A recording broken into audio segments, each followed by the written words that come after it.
Hello friends, आज हम देखेंगे डीबीएमएस।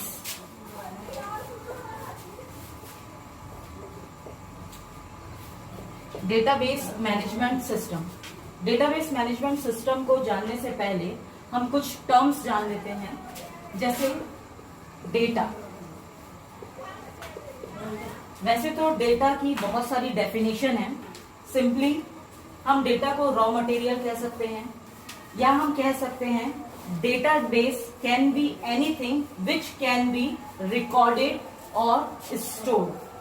ठीक है, डेटा क्या है? कुछ भी हो सकता है जिसे हम रिकॉर्ड कर सकते हैं और स्टोर कर सकते हैं। ठीक, देन जैसे टेक्स्ट, इमेज, नंबर्स, वॉइस या स्पीच, वीडियो, ये कुछ भी। ठीक, जो हम अभी कर रहे हैं ये भी क्या है? जैसे वीडियो जो आप अभी देख रहे हैं वो भी क्या है? डेटा। ठीक है, डेटा टेक्स्ट भी हो सकता है, नंबर्स भी हो सकता है, इमेजेस भी हो सकता है, वॉइस या स्पीच भी हो सकता है, और वीडियो भी हो सकता है।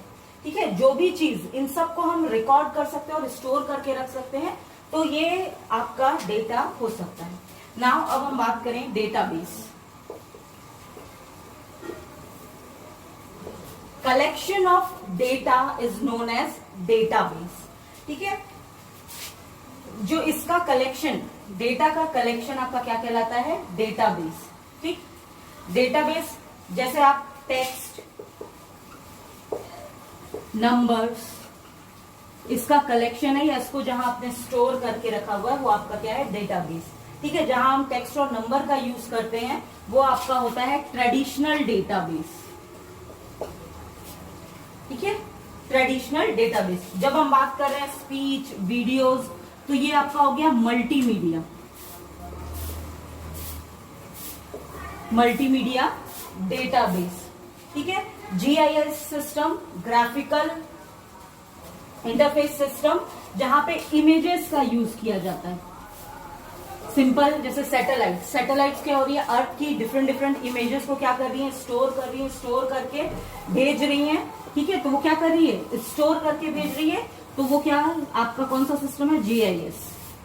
ठीक है, ग्राफिकल, तो आपकी इमेजेस आपकी सही। Data warehouse, data warehouse भी आपका एक तरीके का डेटाबेस है। ठीक है, यहां पे भी हम रिकॉर्ड्स को स्टोर करके रखते हैं।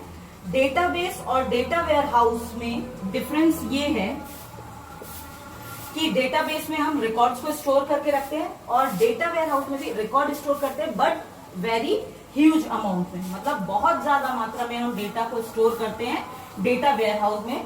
ठीक है, इसे हिस्टोरिकल डेटाबेस भी कहा जा सकता है, क्योंकि इसमें हम बहुत पुराने रिकॉर्ड, मतलब 100 ईयर्स के लिए रिकॉर्ड के पुराने रिकॉर्ड्स हम स्टोर करके रखते हैं। ठीक है, कि आगे फ्यूचर में उनका कोई यूज हो सके। जैसे स्टॉक मार्केट में पुराने जो आपके रिकॉर्ड्स है उन्हीं को देखकर आगे का फ्यूचर प्लानिंग की जाती है, या पर्सपेक्टिव निकाले जाते हैं कि आगे कैसे, किस तरीके से ये हम स्टॉक मार्केटिंग कर सकते हैं या मैनेज कर सकते हैं। ठीक है, ये हो गया आपका डेटा, ये हो गया आपका डेटाबेस। मैनुअली हम जब वर्क परफॉर्म करते हैं, ठीक है, ये जो चीजें हम मैनुअली अगर परफॉर्म कर रहे हैं, तो डेटा को हम एक बुक की तरह मान सकते हैं, और डेटाबेस हमारा हो गया पेन।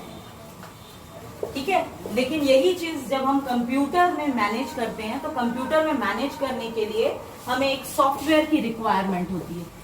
ठीक, जिसमें वो जो हम डेटा, हमारे जो डेटा है उसको हम कलेक्ट कर सके। ठीक है, उसमें मैनिपुलेशन कर सके, कोई ऑपरेशन परफॉर्म कर सके, उसमें एडिशन, डिलीशन, किस तरीके के ऑपरेशन हम परफॉर्म कर सके, तो उसके लिए हमको एक सॉफ्टवेयर की रिक्वायरमेंट होती है। ये सॉफ्टवेयर डेटाबेस मैनेजमेंट सिस्टम कहलाता है, जिसमें आप अपने डेटा को स्टोर करके रखते हैं। ठीक है, और उसमें हम ऑपरेशन परफॉर्म करते हैं, डेटा को मैनिपुलेट कर रहे हैं हम, उसमें डेटा में जो भी मैनिपुलेशन वर्किंग परफॉर्म कर रहे हैं, एडिशन कर रहे हैं, रिकॉर्ड को स्टोर करके रख रहे हैं। ठीक, ये सारे काम हम डेटाबेस मैनेजमेंट सिस्टम में परफॉर्म करते हैं। ठीक, तो ये टॉपिक क्लियर हुआ।